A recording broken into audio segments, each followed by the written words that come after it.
Hi everyone! Over the past few days I've had a few people asking me how to create a library stamp in the xtool XCS software. So I thought I'd just do you a video because it's easier than trying to explain it all. So first of all, this is the image that I'm wanting to create my stamp from. I need a background for this, so I'm just going to pick a bog standard circle. You can use any shape you want, but for the ease of the video, I'm just going to show you with this one. So make it large enough to obviously fill the full image. There we go. We're going to need two of these, so I'm going to copy, quick paste. So this circle is going to be my cut circle to cut out once I'm finished. So set this circle to cut. I'm using the blue light.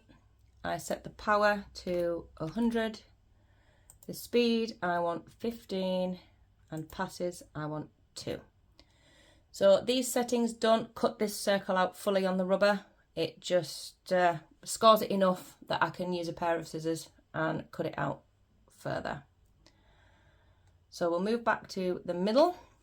We don't need this, so we'll move it to the side. So with this circle here, I want to set it to engrave, so it should blank out absolutely everything. My image is still underneath and I want it to pop through, so I'm highlighting everything. I'm going to go to these 4 sections here. This bottom one here is subtract by overlap. This is the button I need, so click on that one and you will see the image from underneath has popped through the engraved circle. After I've done this, I need to go to reflect and reflect the image horizontally because I want it to come out backwards, because then when I mount it on the stamp, it actually stamps the correct way around. So the settings I need for my engraving are, I'll move you around again. Sorry, you're a bit wobbly. I don't know if you can see this, but I will explain. So I'm on blue light again.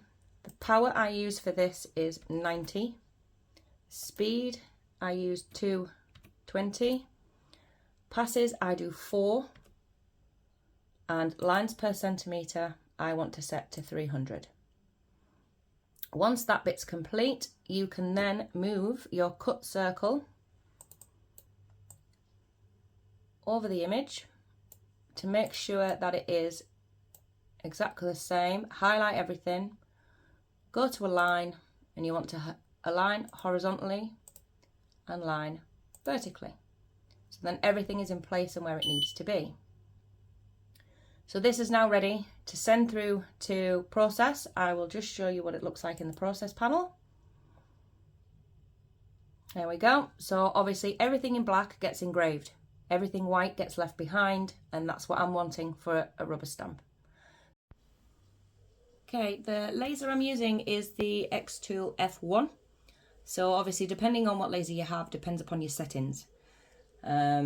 These work well for me using this laser, but you'll have to play around with your different settings, obviously, if your laser is a bit more powerful or less powerful. So this one uses a 10-watt diode laser. So you'll just have to see how you get on. So I'll make sure everything is lined up and ready. So the framing's fine. We'll pop the lid down because the smell of the rubber, it's not great. And obviously you don't want to hurt your eyes with the laser.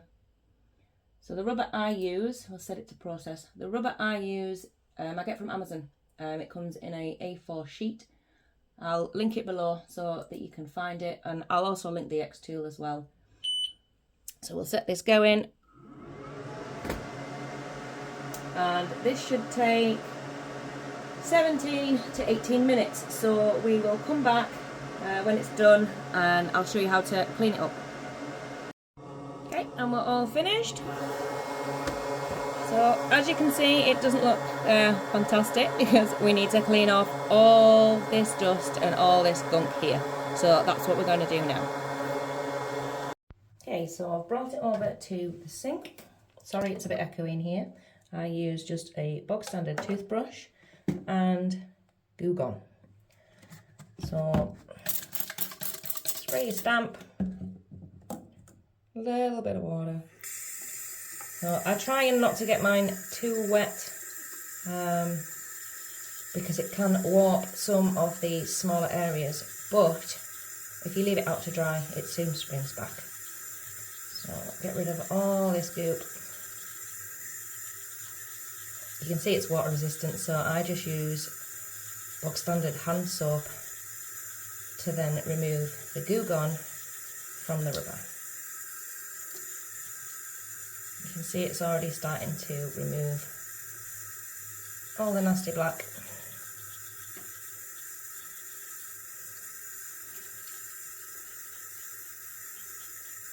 Okay, just some bog standard soap.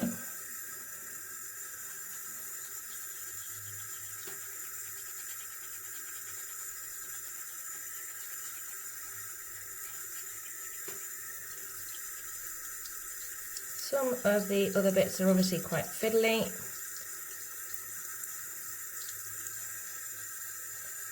But just keep going and should be nice and clean. There it is. So you can see the cut line. So all I'm going to do is get a pair of scissors and start cutting her out. Okay, now she's cut out, just go around and clean again around your edges, just because she's still a bit gunky. But there you go.